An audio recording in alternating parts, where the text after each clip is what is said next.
जब भी बॉलीवुड कॉमेडी की बात होती है, दो नाम सबसे पहले याद आते हैं, असरानी और लक्ष्मीकांत बेर्डे। एक ऐसा कलाकार जिसकी सिर्फ शक्ल देखते ही लोग हंस पड़ते थे, और दूसरा जिसकी एंट्री होते ही पूरा थिएटर तालियों से गूंज उठता था। दोनों ने सैकड़ों फिल्मों में काम किया, दोनों ने करोड़ों लोगों को हंसाया, दोनों अपने अपने दौर के सबसे बड़े कॉमेडी स्टार थे। लेकिन असली सवाल आज भी वहीं अटका हुआ है, इन दोनों में सबसे बड़ा स्टार कौन था? सबसे ज्यादा फिल्में किसने की? सबसे ज्यादा हिट किसकी रही? सबसे ज्यादा पैसा किसने कमाया? और आखिर असली कॉमेडी किंग कौन था, असरानी या लक्ष्मीकांत बेर्डे? आज भी फैंस दो हिस्सों में बंटे हुए हैं। कोई असरानी को लीजेंड कहता है तो कोई बेर्डे को असली बादशाह मानता है। और हां, एक बार इन दोनों के बीच में ऐसी लड़ाई हुई थी कि पूरा इंडस्ट्री दंग रह गया था। तो आज इस वीडियो में हम खोलेंगे इन दोनों की जिंदगी के वो राज, उनका स्ट्रगल, उनकी कमाई, उनका करियर और वो सच जिसके बाद फैसला आप खुद करेंगे, असली कॉमेडी का बादशाह कौन था। तो चलिए पहले असरानी के बारे में जानते हैं। क्या आपको पता है कि एक ऐसा एक्टर जिसने अपनी कॉमेडी से करोड़ों लोगों को गुदगुदाया, असल में बनना चाहता था एक शांत, अकेले में रंगों से खेलने वाला पेंटर? क्या आप जानते हैं कि जिस इंसान ने हमारी फिल्मों को हंसी का तोहफा दिया, वही इंसान अपनी असल जिंदगी में कई बार आंसुओं से भीग चुका है? क्या आपको यकीन होगा कि जो इंसान राजेश खन्ना और संजीव कुमार जैसे आइकॉनिक सुपरस्टार्स का करीबी रहा, वही शख्स धीरे धीरे फिल्म इंडस्ट्री के हाशिए पर पहुंचा दिया गया? लेकिन उससे पहले अगर आप बॉलीवुड की ऐसी अनसुनी और दिलचस्प कहानियां सुनना चाहते हैं तो जल्दी से हमारे चैनल को सब्सक्राइब कर लीजिए और इस वीडियो को लाइक करना ना भूलिए। आपके सपोर्ट से ही हम और भी शानदार कहानियां लेकर आते रहेंगे। तो चलिए अब शुरू करते हैं। ये कहानी है गोवर्धन असरानी की, जिन्हें पूरी दुनिया असरानी के नाम से जानती है। एक ऐसा कलाकार जो कॉमेडी के पीछे छुपे गहरे दर्द को जीता रहा। एक ऐसा इंसान जो दिल से पेंटर था, लेकिन किस्मत ने उसे बना दिया बॉलीवुड का सबसे प्यारा कॉमेडियन। आज हम उसी असरानी की कहानी को फिर से सुनेंगे, लेकिन इस बार और करीब से और गहराई से। गोवर्धन असरानी का जन्म 1 जनवरी 1941 को एक सिंधी परिवार में कराची में हुआ, जो अब पाकिस्तान में है। उनके पिता वहां एक व्यापारी थे। परिवार अच्छा चलता था, लेकिन जब 1947 में देश का बंटवारा हुआ तो जैसे लाखों लोगों की किस्मत बदल गई। असरानी का परिवार भी उस तूफान में बह गया। सिर्फ 6 साल की उम्र में असरानी ने वो मंजर देखा जो किसी बच्चे को नहीं देखना चाहिए। बंटवारे का खून, चीखें, भागती ट्रेनें और हर तरफ डर। कराची छोड़कर उन्हें जयपुर आना पड़ा, जहां उनके पास न पैसा था, न घर, न कोई पहचान। वो कहते हैं ना, कुछ जख्म दिखते नहीं हैं, लेकिन पूरी जिंदगी साथ चलते हैं। असरानी का बचपन एक नए शहर में, नए हालात में बीता, जहां हर दिन एक संघर्ष था। स्कूल, दोस्त, भाषा, सब कुछ नया था। और शायद यहीं से उनके अंदर एक कलाकार जन्म लेने लगा, जो अपनी हकीकत से भागकर रंगों और कहानियों की दुनिया में खो जाना चाहता था। उनके पिता चाहते थे कि असरानी कोई ठीक ठाक नौकरी करें, जैसे सरकारी बाबू या कोई बिजनेस चलाएं। लेकिन असरानी को किताबों से ज्यादा दिलचस्पी होती थी, स्केचिंग, पेंटिंग और रंगों से। उन्होंने जयपुर स्कूल ऑफ आर्ट्स से आर्ट की पढ़ाई शुरू की और घंटों रंगों से खेलते रहते। लेकिन कभी कभी किस्मत एक कलाकार को वहां ले जाती है जिसके बारे में वो कभी सोचा भी नहीं होता। एक दिन असरानी ने राज कपूर की एक फिल्म देखी, शायद आवारा, और उस दिन उन्हें लगा कि पर्दे पर कहानियां सिर्फ दिखती नहीं हैं, वो दिल में उतरती हैं। उनकी आंखों में एक नया सपना बस गया, एक्टिंग का। अब सोचिए, 1960 का दौर, जयपुर जैसे शांत शहर से निकलकर मुंबई जाना, वहां जाकर एक्टिंग का करियर बनाना और फिर फिल्म इंडस्ट्री में टिकना, ये सब किसी पहाड़ पर चढ़ने जैसा था। लेकिन असरानी ने ठान लिया। वो मुंबई पहुंचे और सीधे दाखिला लिया film and television institute of India, FTII, Pune में, जो उस समय पूरे देश में एक्टिंग का सबसे बड़ा और प्रतिष्ठित संस्थान था। FTII में दाखिला मिलना आसान नहीं था। वहां हजारों सपने आते थे, लेकिन चुनिंदा ही पास होते थे। असरानी पास हुए और एक्टिंग की दुनिया में पहला कदम रखा। क्या आप जानते हैं, FTII के उस दौर में उनके साथ पढ़ते थे शत्रुघ्न सिन्हा, डैनी, जया भादुरी और बाद में ओमपुरी भी वहीं से निकले। यहां असरानी ने एक्टिंग की सिर्फ तकनीक नहीं सीखी, उन्होंने सीखा कि कैसे एक सीन के पीछे इंसान की सोच, भावना और दर्द छुपा होता है। और मजे की बात यह है कि FTII में पढ़ने के बाद असरानी को इतना पसंद किया गया कि उन्हें वहां एक्टिंग टीचर भी बना दिया गया। यानी एक छात्र से गुरु बनने का सफर इतना जल्दी, यह सिर्फ काबिलियत से ही मुमकिन था। 1967 में असरानी को पहली बार एक फिल्म मिली, हरे कांच की चूड़ियां।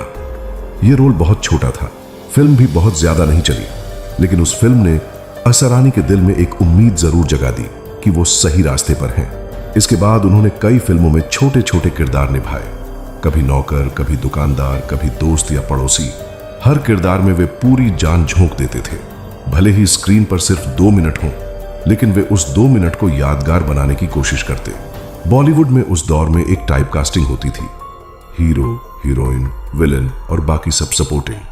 असरानी को अक्सर हीरो के दोस्त का टैग दे दिया जाता था। लेकिन सोचिए कितना मुश्किल होता है हर बार खुद को साबित करना जब लोग आपको सिर्फ साइड रोल समझें। फिर भी असरानी ने कभी हार नहीं मानी। उनकी कॉमिक टाइमिंग, उनके एक्सप्रेशंस और उनकी मासूमियत ने धीरे धीरे उन्हें दर्शकों के दिलों में जगह दिलानी शुरू की। 70 के दशक की कई फिल्में थीं जहां दर्शक असरानी के सीन का इंतजार करते थे, क्योंकि उनके आने से फिल्म में एक ताजगी आ जाती थी। उनकी कॉमेडी सिर्फ हंसाने के लिए नहीं होती थी, उसमें एक सादगी होती थी, एक अपनापन। फिल्म इंडस्ट्री में जब तक कोई मजबूत सहारा न मिले, आगे बढ़ना बहुत मुश्किल होता है। असरानी की जिंदगी में ये सहारा बने 2 महान कलाकार, राजेश खन्ना और संजीव कुमार।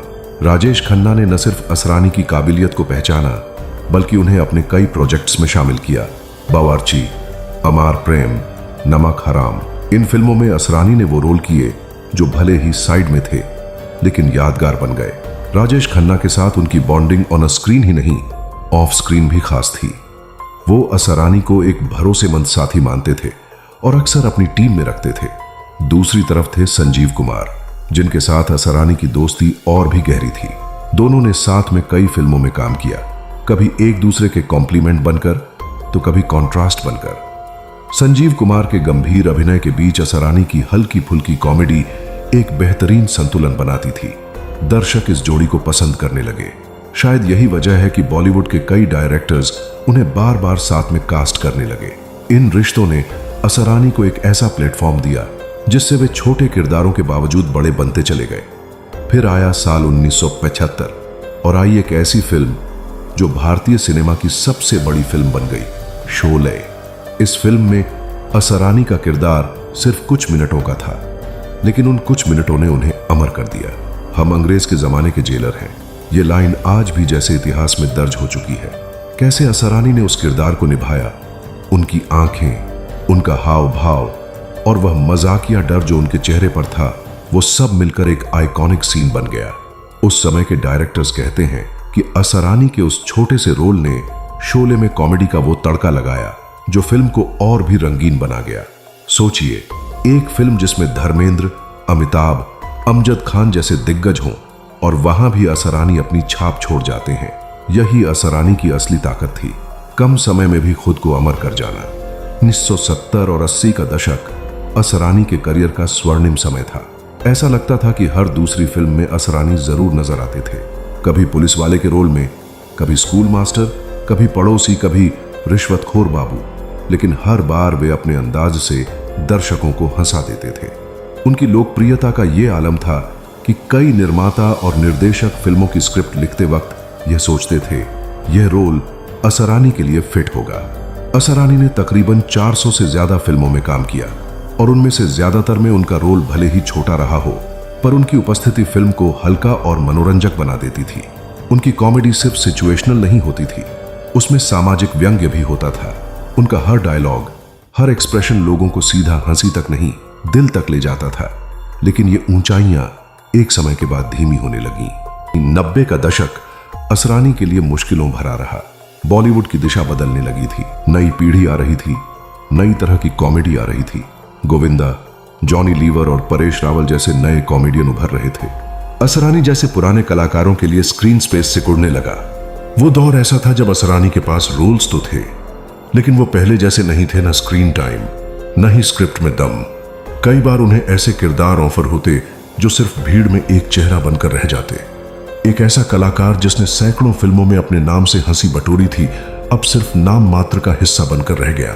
असरानी ने कई बार इंटरव्यू में कहा कि वो वक्त उनके लिए बहुत मानसिक रूप से चुनौतीपूर्ण था। जब लोग आपको देखकर मुस्कुराना छोड़ दें तो एक कॉमेडियन के लिए उससे बड़ा दुख और क्या हो सकता है। लेकिन फिर भी असरानी टूटे नहीं। उन्होंने खुद को नए जमाने के हिसाब से ढालने की कोशिश की। 90 के दशक के अंत में असरानी ने एक चौंकाने वाला फैसला लिया राजनीति में आने का। उन्होंने कांग्रेस पार्टी का दामन थामा और सोचने लगे कि अब वे पब्लिक सर्विस के जरिए देश के लिए कुछ करेंगे। शुरुआत में सब कुछ नया और जोश से भरा था। उन्होंने चुनावी कैंपेन में हिस्सा लिया, लोगों से मिले, रैलियों में भाषण दिए। लेकिन जल्द ही असरानी को एहसास हुआ कि राजनीति की दुनिया एकदम अलग है।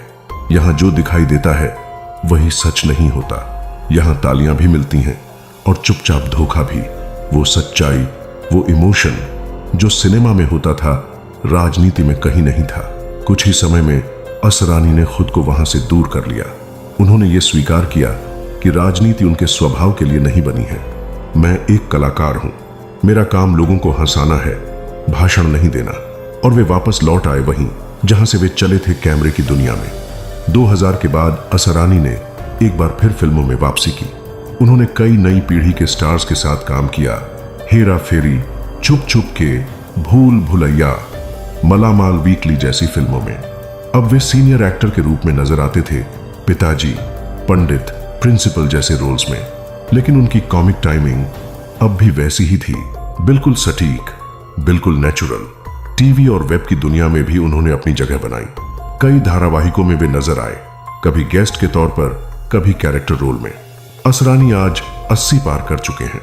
उनका शरीर शायद उतनी एनर्जी ना दिखा पाता हो, लेकिन उनके चेहरे की मुस्कान और आवाज की मिठास आज भी वही है। वे कभी किसी अवार्ड शो में दिख जाते हैं, कभी किसी वेब सीरीज में, और जैसे ही स्क्रीन पर आते हैं वही पुराना असरानी लौट आता है, जिसे देखकर लोग अनायास मुस्कुरा उठते हैं। अब एक सवाल हमारे जहन में उठता है, क्या वाकई असरानी को बॉलीवुड ने वो इज्जत दी जिसके वे हकदार थे? 400 से ज्यादा फिल्मों में काम करने वाला एक्टर, जिसकी कॉमेडी पर पूरा देश हंसा, जो हर घर का जाना पहचाना चेहरा बना, क्या उसे बस कॉमेडियन कहकर सीमित कर देना सही है? सोचिए, एक ऐसा कलाकार जिसने अपने करियर की शुरुआत ही एक संघर्ष से की, जिसका परिवार कराची से उजड़कर जयपुर आया, जिसने पेंटर बनने का सपना छोड़ एक्टिंग का रास्ता चुना, जिसने FTII जैसे संस्थान से निकलकर खुद को साबित किया, जो हर फिल्म में चाहे छोटा हो या बड़ा अपनी छाप छोड़ जाता था। उस कलाकार को शायद ही कभी लीड रोल मिला, उसे शायद ही कभी बेस्ट एक्टर की कैटेगरी में नामांकित किया गया। उसकी फिल्मों को भले ही ब्लॉकबस्टर कहा गया हो, लेकिन उनके योगदान को क्या वैसी ही ब्लॉकबस्टर इज्जत मिली? क्या कॉमेडी करना आसान होता है? लोग अक्सर कहते हैं कि ट्रेजेडी करना आसान है, लेकिन लोगों को हंसाना सबसे मुश्किल काम है। और असरानी ने यह काम पूरे जीवन किया, ईमानदारी से, पूरे दिल से। उन्होंने एक समय में 10-10 फिल्मों की शूटिंग की, एक ही दिन में 3 सेट्स बदले, लेकिन उनकी एनर्जी कभी कम नहीं हुई। उन्होंने अपने किरदारों को कभी दोहराया नहीं, हर बार कुछ नया लाए, कुछ अनोखा किया। आज जब हम फिल्मों के बारे में बात करते हैं तो हम हीरोइन, हीरो और विलेन का नाम लेते हैं, लेकिन असरानी जैसे कलाकार वो नींव है जिन पर पूरी फिल्म टिकी होती है।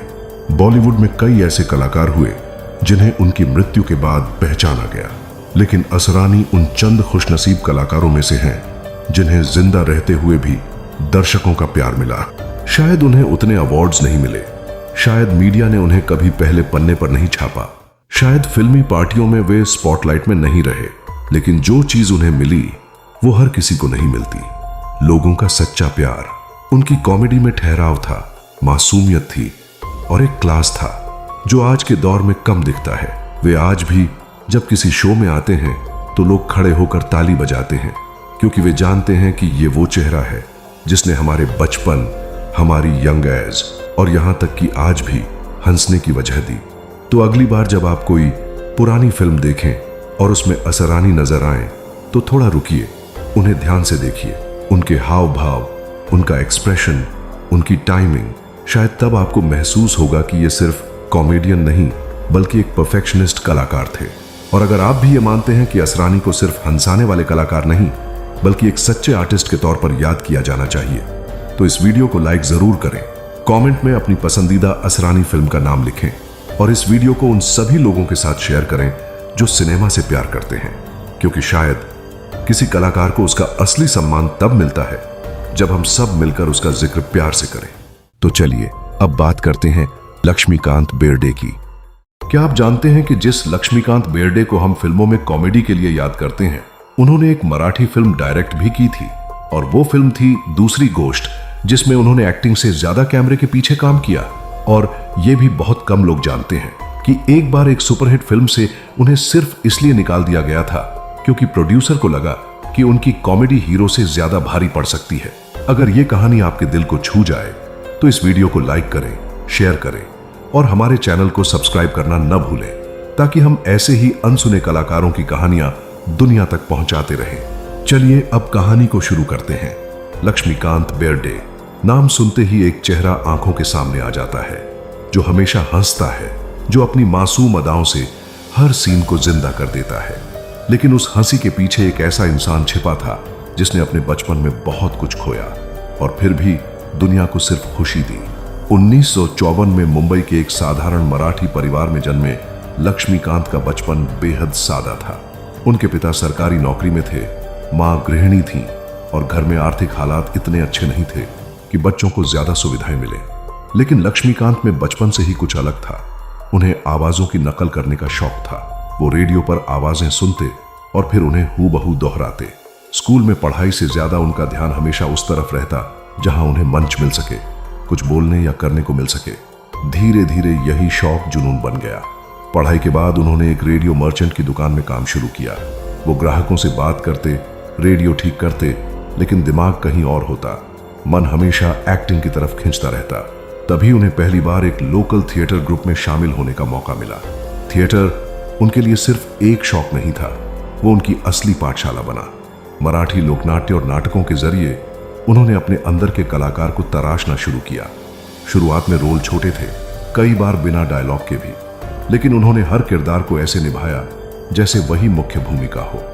एक बार का किस्सा है, एक नाटक में उन्हें सिर्फ दरवाजा खोलने का रोल मिला था, लेकिन उन्होंने उस सीन को भी इतने मजेदार अंदाज में निभाया कि दर्शक हंसते हंसते लोटपोट हो गए।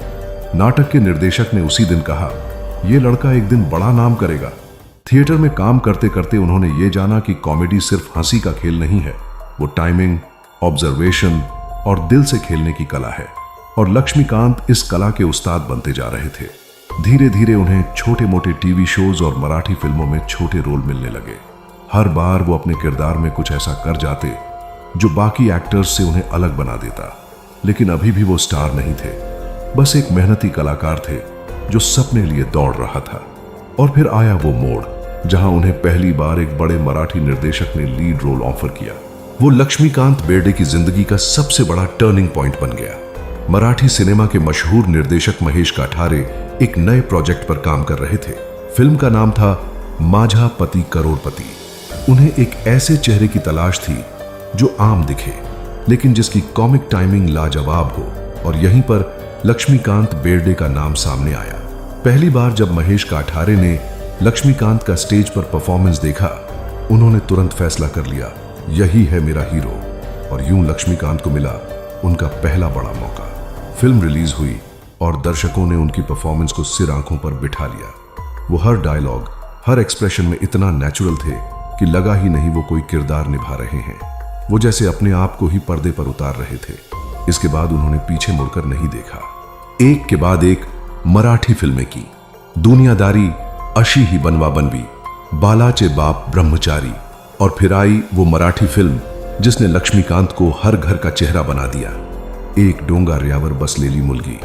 इस फिल्म में उनके एक सीन की इतनी चर्चा हुई कि आज भी लोग उसे YouTube पर सर्च करते हैं। उसमें वो शादी के लिए लड़की देखने जाते हैं और बातचीत के बीच उनकी कॉमिक टाइमिंग इतनी जबरदस्त होती है कि खुद कैमरे के पीछे खड़ा डायरेक्टर भी हंसी रोक नहीं पाया। लेकिन यहाँ एक बात जानी जरूरी है, लक्ष्मीकांत सिर्फ कॉमेडी ही नहीं करते थे, वो कॉमेडी में इमोशन लाते थे। वो अपने किरदारों को सिर्फ हंसाने के लिए नहीं निभाते थे, वो चाहते थे कि दर्शक उस किरदार से जुड़े, उससे खुद को देख सकें। और यही बात उन्हें बाकी कॉमेडियन से अलग करती थी। एक फिल्म में उन्होंने एक ऐसा किरदार निभाया जो गरीब है, मजाक करता है, लेकिन अंदर से टूट चुका है। एक सीन में जहां वो अकेले कमरे में बैठा होता है। कोई डायलॉग नहीं, सिर्फ चेहरे पर हंसी है और आंखों में आंसू। उस सीन को करने के बाद खुद लक्ष्मीकांत चुप हो गए थे। उन्होंने कहा, कॉमेडियन होना आसान नहीं होता, हमें सबसे ज्यादा छिपाना पड़ता है। लोग अक्सर सोचते हैं कि जो पर्दे पर हंसाता है वो खुद कितना खुश होगा, लेकिन बहुत कम लोग जानते हैं कि लक्ष्मीकांत बेहद शांत, निजी किस्म के इंसान थे। वो ज्यादा बोलते नहीं थे। शूट खत्म होने के बाद सीधे घर लौट जाते। एक बार एक पत्रकार ने पूछा, आप इतना हंसाते हैं, फिर ऑफ स्क्रीन इतने सीरियस क्यों रहते हैं? तो उन्होंने बस मुस्कुराकर कहा, क्योंकि मेरी असली जिम्मेदारी सिर्फ पर्दे तक है, जिंदगी थोड़ी अलग होती है। उनकी पर्सनल लाइफ में भी उतार चढ़ाव थे। बहुत कम उम्र में उन्होंने अपने पिता को खो दिया था। उस समय घर की जिम्मेदारी उन पर आ गई थी।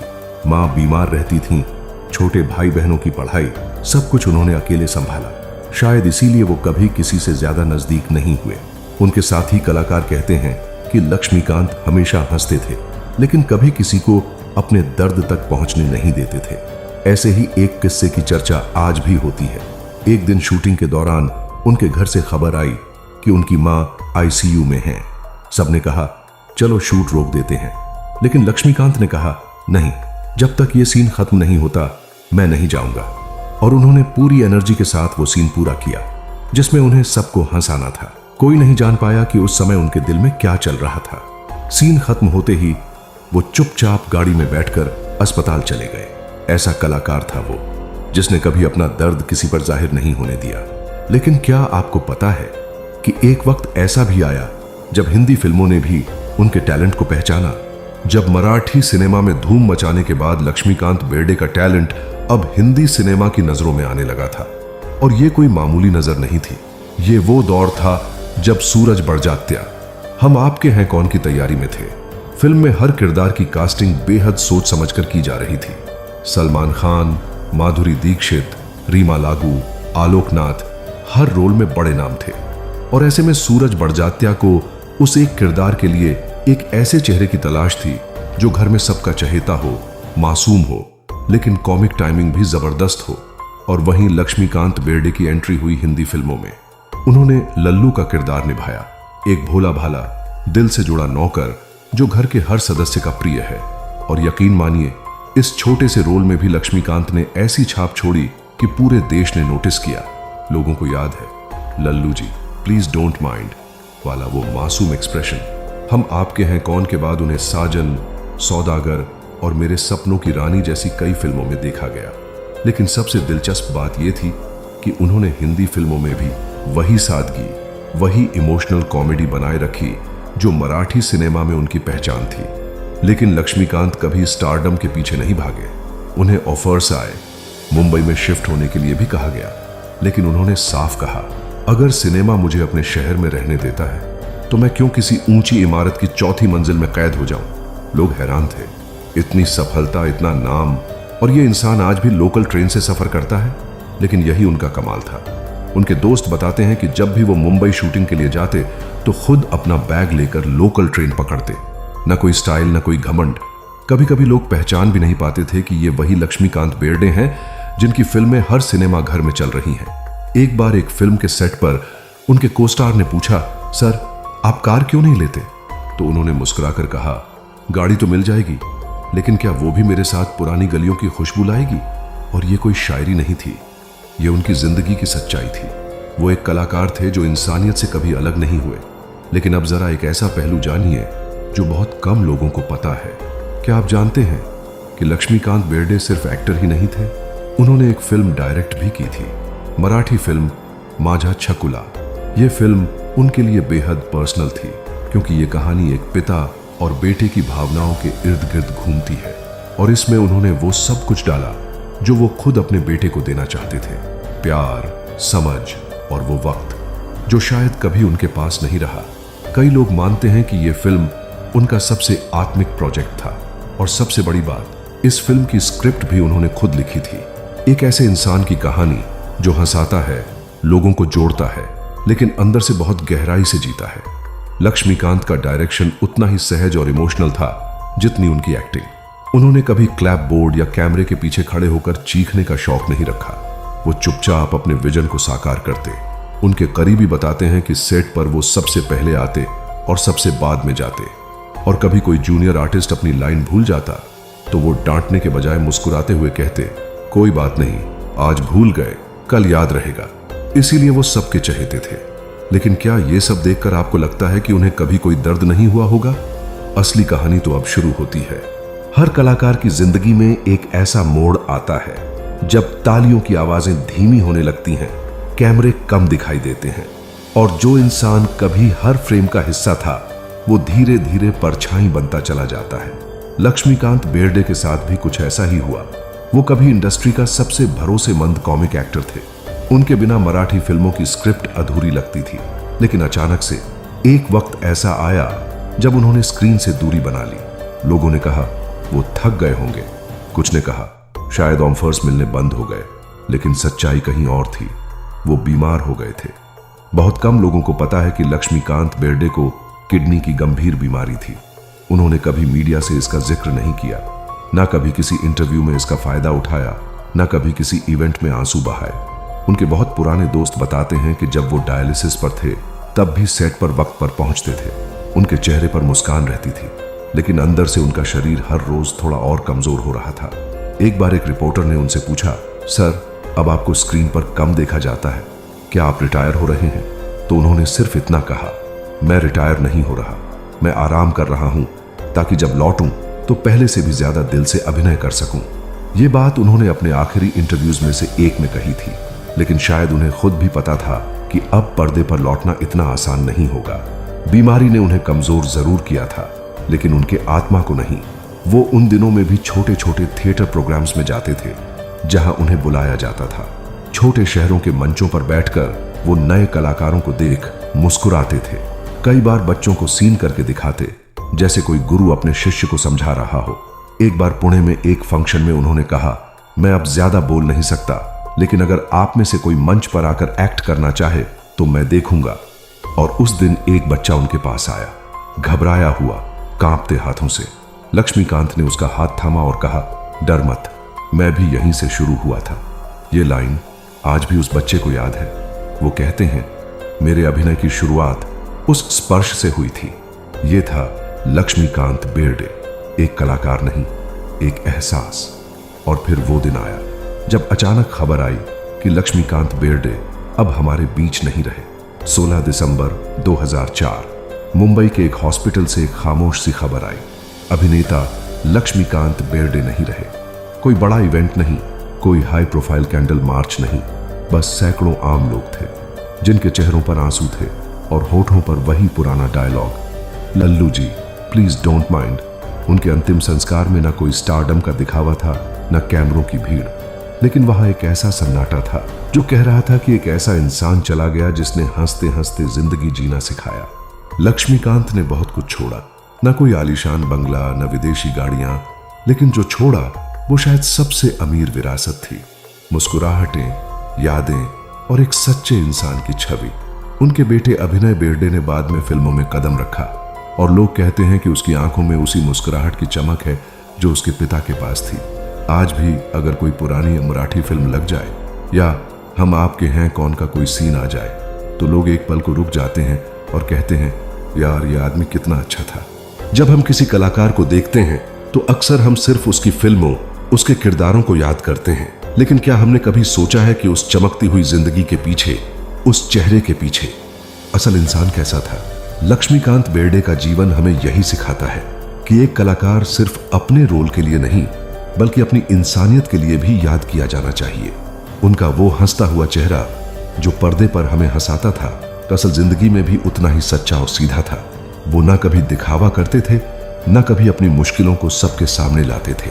और सबसे बड़ी बात ये कि उन्होंने जो दिया वो सिर्फ अभिनय नहीं था, उन्होंने दूसरों के लिए भी रास्ते बनाए, छोटे कलाकारों की मदद की बिना किसी उम्मीद के। इसलिए उनके बारे में जो सबसे बड़ी बात कही जाती है वो ये कि वो पर्दे पर जितने बड़े कलाकार थे, असल में उतने ही बड़े दिल वाले इंसान थे।